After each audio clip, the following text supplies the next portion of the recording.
respeito do mesmo traz um espanto para quem não sabe do que se trata. Traz um certo temor em alguém que vai achar que o livro ou a carta do Apocalipse é um livro que nós não podemos ler.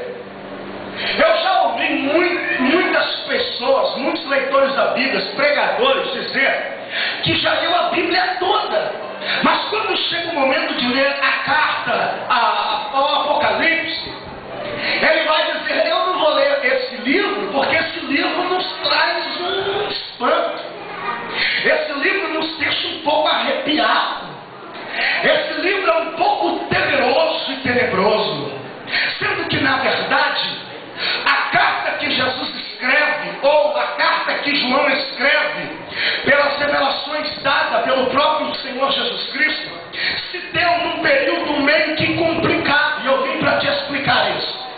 No momento em que a perseguição havia aumentado aos cristãos da terra, aonde Tiago fora totalmente morto por pregar o Evangelho, Pedro crucificado de cabeça para baixo pelo simples fato de pregar também o Evangelho, João, o conhecido João, o evangelista João, aquele que é conhecido pela boca de Jesus como discípulo amado, sim, João, aquele que colocava a sua cabeça sobre o ombro de Jesus, reclinando, mostrando a sua intimidade com o mestre. João, o evangelista João, depois de pregar, depois de anunciar o Evangelho, alguém olha para João e vai dizer: vamos calar este homem, vamos fechar a boca deste homem, este homem não pode pregar mais, este homem não pode anunciar esse tal de Jesus que morreu, sim, mas ressuscitou. Nós não podemos permitir esse tal de João pregar, mas escute uma verdade, infelizmente, eu digo infelizmente, porque quanto mais perseguição, melhor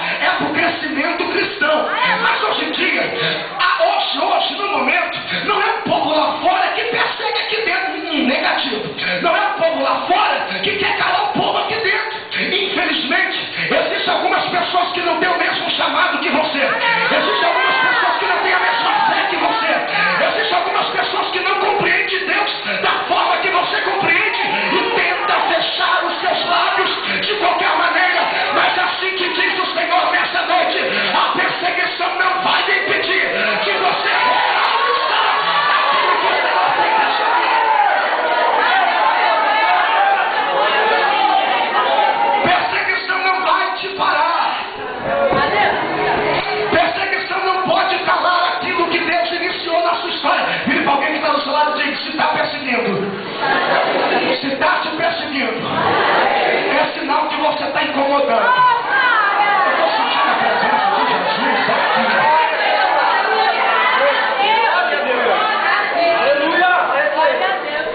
João perseguido, certa feita, não diz a Bíblia, mas segundo a história, João foi perseguido por um imperador chamado Domiciano. Este imperador, ele disse: vamos parar João, vamos calar João. Quando Domiciano persegue João, ele vai dizer: vamos lançá-lo dentro de uma caldeira fervendo de azeite, e nós vamos matar João, nós vamos parar com a vida de João, nós vamos colocar um ponto final no ministério de João. Pois bem, Domiciano, presta atenção aqui, não perca isso, Domiciano lança João dentro de uma caldeira fervendo de azeite, e para espanto da massa, João entra, mas sai ileso. Aleluia, pai. Parece até conto de carochinha, né?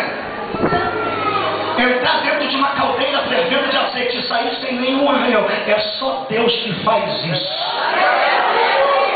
É só Jesus que tem esse poder. Mas por que o azeite fervendo não causou nada sobre a vida de João, sobre o físico de João? Simples. Porque maior do que o azeite que eles pensam que vai queimar é o azeite que nós carregamos dentro da nossa botija. Você não entendeu nada, eu vou repetir isso aqui. Eu estou dizendo que maior do que qualquer perseguição na terra é o azeite, o óleo precioso que desce na cabeça de Arão, vai descendo sobre a barra, vai para lá na hora.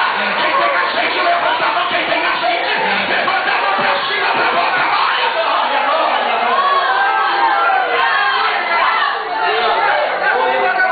Vontade de pregar hoje.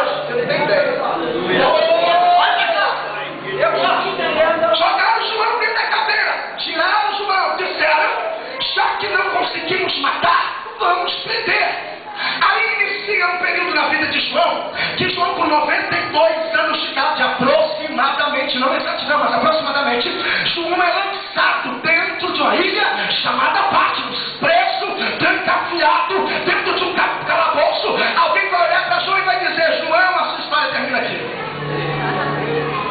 João já está velho. João não tem mais jeito. Se não conseguiram te matar com uma caldeira fervendo de azeite, a prisão vai ser o seu final. Vire para alguém que está do seu lado. Eu estou sentindo, Jesus. Vire para alguém que está do seu lado e diga bem assim: este não é o seu final. Diga: por que, Alan? Por que, Alan? Porque a última palavra vem daquele que te chamou, te escolheu.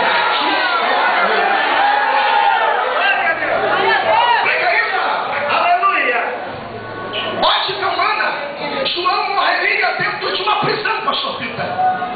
Ótica divina. É no momento em que todos estão olhando e dizendo: não tem mais jeito. É no momento em que todos estão olhando e não estão dizendo: vai morrer desse jeito, vai morrer no crack, vai morrer na prostituição, vai morrer na beira de um bar. É quando todo mundo diz isso, é que Jesus está lá na eternidade dizendo assim: te prepara, porque as maiores revelações eu te darei, assim diz o Senhor.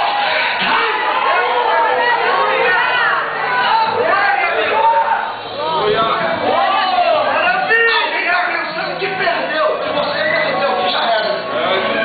Mas Jesus está dizendo: te prepara, porque eu sou responsável, serei encarregado de te revelar coisas que Pedro não viu, coisas que Tiago não viu, coisas que Moisés também não viu, coisas que Abraão, Isaac e Jacó também não viu. Eu vou te revelar, João, aquilo que a massa inteira nunca ouviu falar. Aí João está dentro da prisão, e quando ele acaba de ter essa revelação, essa voz de Jesus glorificada, João vai olhar e ele vai descrever o que não viu. Se você me deu glória agora, eu vou te dar um beliscão para você adorar. Vai cantar. João, no cárcere, ele vai olhar e vai dizer: eu estou vendo alguém. E esse alguém está no meio dos castiçais.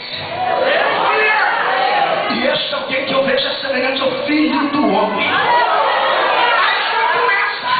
João vai dizer: o seu cabelo é branco como a neve. Fala da eternidade de Cristo. Os seus olhos são como chama de fogo. Fala dos 7 espíritos que estão sobre a terra dos viventes.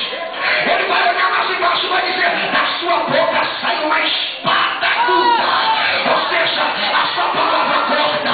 E quando João vai descendo na visão, ele vai dizer: eu estou vendo um cinto de ouro. Fala da autoridade que tem. No momento que João olha para o pé, ele vai ver: brilha como latão reluzente.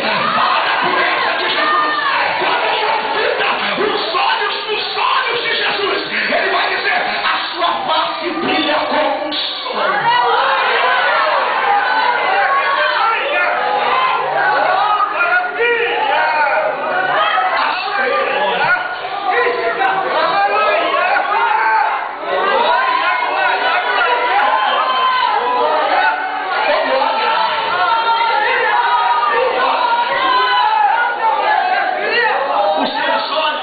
Chama de fogo e o seu rosto brilha como o sol. Ela explica isso. Se veio para brilhar, perdeu a oportunidade de ficar em casa. Por quê? Porque só tem um aqui que tem a face que brilha como o sol. Só tem um que brilha mais do que o seu